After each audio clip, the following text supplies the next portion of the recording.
Hi guys, XYZ, and I know it's been quite some time since I've done one of these videos, but we're back doing the good and the bad, and well, I decided to kind of finish up the whole Tekken franchise, and up to this point I think I've done up to Tekken Tag 2, so I wanted to close it off with Tekken 7, well, the PS4 copy of this one, but yeah, Tekken 7 is a continuation of Tekken 6 in some aspects in terms of storyline. But I say it has more refined combat compared to any of the original ones. But at the same time, it feels refreshingly new, almost like a reboot of the series itself in a weird way. But we'll dive into that.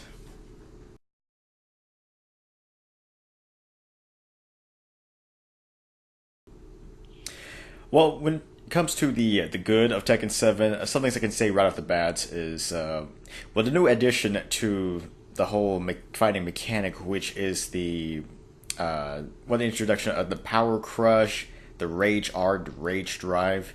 Essentially, Power Crush are certain types of moves that characters can do that can execute the attack while being attacked themselves. They'll still take the damage, but you're still able to execute certain attacks. So it kind of helps break through defenses at some point. Then there's also the Rage Drive. The Rage Drive obviously happens when you enter Rage mode, and it basically just empowers certain attacks. You know, it sacrifices your Rage mode ability and empowers certain attacks, make it more stronger than it needs to be. And then, of course, the most iconic one in this game would be the Rage Art, which basically, when you're in Rage mode, it acts almost like a super move from like the Street Fighter series, where you're able to execute like a powerful combo that does a pretty good amount of damage. And of course, it gets even stronger depending on when you activate it. Like the lower your health, the more damage it does. Second, for the good, I would say the story mode. There's actual campaign story, I should say. You know, it mainly focuses on the whole fight against Kazuya and Heihachi, the fight against the Mishima bloodline once again. In a way, at least it kind of also gives more backstory as to the origins of the Devil Gene and how it came to existence. So it's like an all-out interactive story, which it's kind of crazy, but it's actually pretty entertaining as well. The third good thing is the improved multiplayer, the online multiplayer. Well, granted, it had a rocky start at first, but it seems to be pretty stable and balanced now. But at the same time, they did add some new stuff into it. You know, I mean, besides doing like ranked and non-ranked matches, you can even do tournament setups where you can actually do like bracket type tournaments, either doing like single or double elimination. So it's something more useful when you're actually trying to do actual official tournaments for the game. The fourth, I would say, is the added VR support. This is really only for the PS4, but there is VR for this. I mean, granted, it's nothing really too spectacular, but it's like a nifty bonus in it. It basically, when you're in VR mode, you can actually train characters while in VR setting. It's not really much VR setting per se. It's more like just I mean, like, you don't take on the actual view of the character, but it's like being close up, seeing the characters fight. So it's something. It's something interesting. And then the fifth thing I would probably say is the gallery additions that they add to it. Well, I mean, typically you were able to see like the endings and then any soundtracks for any Tekken games, or the ones that are the typical Tekken stuff that you usually get. Luckily, though, in this game, they actually added in endings for all the games, like every single Tekken game from 1 all the way to 7, and even included some artwork from all the other Tekken games too. So, I mean, that is a huge bonus right there. And along with that, there's even a jukebox where you can even listen to the music from the previous Tekken games as well. So it's pretty much everything what Tekken Tag 2 had, but free, surprisingly, in this game, so we didn't have to pay a single cent for it.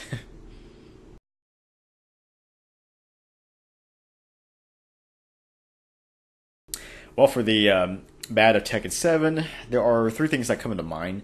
One is the roster, unfortunately.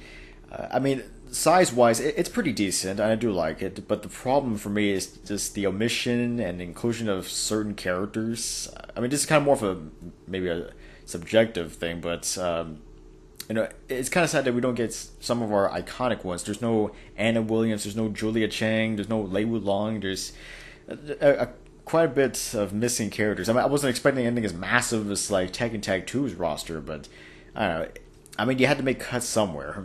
But at the same time, with all the DLC characters that they included, it kind of makes you question the new characters that you're going to include for future DLCs. I mean, it's strange enough that we had Akuma. He was even thrown into the campaign of the game itself, which doesn't really quite make any sense to me. But you also have Geese Howard from Fatal Fury, and then now Noctis from Final Fantasy 15. So, I mean, it's interesting having these characters, but at the same time, it kind of feels weirdly out of place at times. The second bad I would have to say is the lack of content in offline modes. Well, like in arcade, there's only the treasure battle, arcade, versus, and training. That's it. There's no survival, time attack, team battle, and like none of that stuff is in the game, unfortunately. Which it's kind of a shame because I usually like to spend a lot of time doing team battles, but I guess there's no way to do that now. And of course, there's no like Tekken Force or anything like that. No extra modes, no Tekken Beach Ball or anything like that. They do have Tekken Bowling as an inclusion, I guess, but that's a paid DLC that you had to go through, which was quite a bit of money actually for it. That's assuming you don't have the season pass. Then the third thing I would have to say is character-wise for character stories. Well, at least Tekken 4, 5, and 6. Anyway, there has been character story modes, like individual story modes that you can go through, kind of give you an idea of why the character is there and why they're entering the tournament. Unfortunately, that's all been gutted, unfortunately, as it's all been replaced by just character episodes, which is just a single fight, and it kind of gives you a random ending that has little to no sense whatsoever. I kind of makes me wonder why even bother at that point if you're going to even do something so lackluster like that.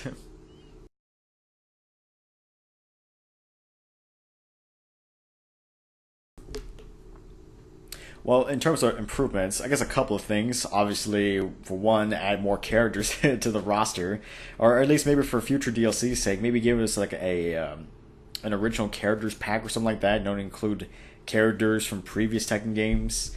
Give me Julia Chang or Michelle Chang, Lei Wulong. Maybe even also give me Bruce Irvin or or heck, I mean take like Roger and Alex from Tekken 2. I mean, why not? I mean, it would like be a nice throwback to some of the old Tekken games, and that'd be well appreciated from the fans, really. Then the second, I would say, even for DLC's sake, maybe just add in more game modes. Like I said, add in like team battle, time attack, survival. Again, maybe even throw in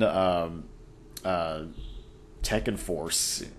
Something even if it's like something short to live like how it was in Tekken 4 or Tekken 3. At least something more. It's for getting our money's worth out of this game.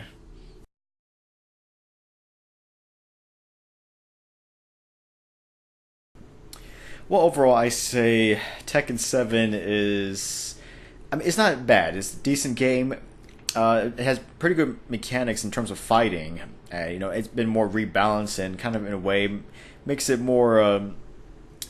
It makes it more, I guess, user friendly at some points, and it kind of makes it a little bit more easier for newcomers to get into. But at the same time, though, it's the lack of content is what's kind of killing it for me. I mean, it's just you have like the typical modes like you see in like any arcade type game, but the problem is, this is a console game. I'm expecting a lot considering I spent $60 for this game, and even now spending money for the season pass, you're barely getting much out of the season pass as well. So it's just kind of more of a mixed bag for me at this point. I mean, if they were to include more DLC, maybe free, or if they would have just not bothered with the season pass, just release everything right off the bat at this point, I'd say it might be more worth it. But really, as it is right now, it's just okay, I guess. I would say for a final score though, I would probably give this a well, I guess I'll give Tekken 7 a 7 out of 10. I mean, again, pretty decent fighting, but it just needs more content into it.